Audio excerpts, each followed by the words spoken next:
ఇక్కడే షాపూర్ కళావతి నగర్ లో బట్టి 15 సంవత్సరాలు. అది ఇక్కడ అందరు లీడర్లతోని అందరితో మంచిగానే ఉంటది. దాని బిడ్డకు ఇన్స్టాగ్రామ్ లో శివ అనేటోడు పరిచయం అయిందంట. అది ఒక 5 days కింద లేచిపోయింది. 5 days కింద లేచిపోతే పోలీస్ స్టేషన్ లో కంప్లైంట్ ఇచ్చిందంట. పోలీస్ స్టేషన్ లో కంప్లైంట్ ఇస్తే సార్ వాళ్ళు వెళ్లి అబ్బాయిని తీసుకొచ్చి అమ్మాయిని తీసుకొచ్చిల్లంట. నా బిడ్డ 3 రోజుల నుంచి వాడింట్లో ఉంది. నా బిడ్డకి ఏమైనా అయింది ఒకసారి టెస్ట్ చేయండి సార్ అంటే కోర్టు తీర్పు వస్తుంది, ఇవాళ చెక్ చేపిద్దామని చెప్పి సార్ మంగళవారం పెడదామని సీఏ గారు అన్నారంట. అక్కడ నుంచి దాన్ని ఇంటికి తీసుకొని వచ్చింది. మరి వాళ్ళని ఎట్లీట్స్ పెట్టిలో నాకు తెలియదు సార్, వాళ్ళ లోపలనే ఉండే. వాడు ఎట్లా బయటకు వచ్చిందో తెలియదు.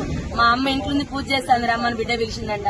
వెనకాలకెళ్ళి చెల్లె పూజ చేస్తాంట. వెనకాలకెళ్ళి తన చున్ని తీసుకొచ్చే వెనకాలకెళ్ళి వేసి బుద్ధి చంపేసింది సార్. చంపిన తర్వాత నా చెల్లె చావలేదంట.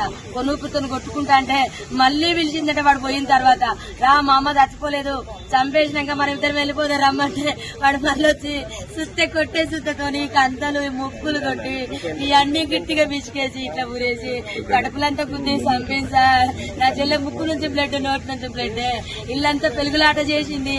వాళ్ళిద్దరితో మస్తు కొట్లాడింది నా చెల్లె బ్రతకడానికి, కానీ అవ్వలేదు. నా చెల్లె పెద్ద బిడ్డ చేసింది సార్. దాని వల్ల లవర్ చేసింది సార్ శివానటోడు. అమ్మా నా చిన్న బిడ్డను బయటికి పంపించిల్లు.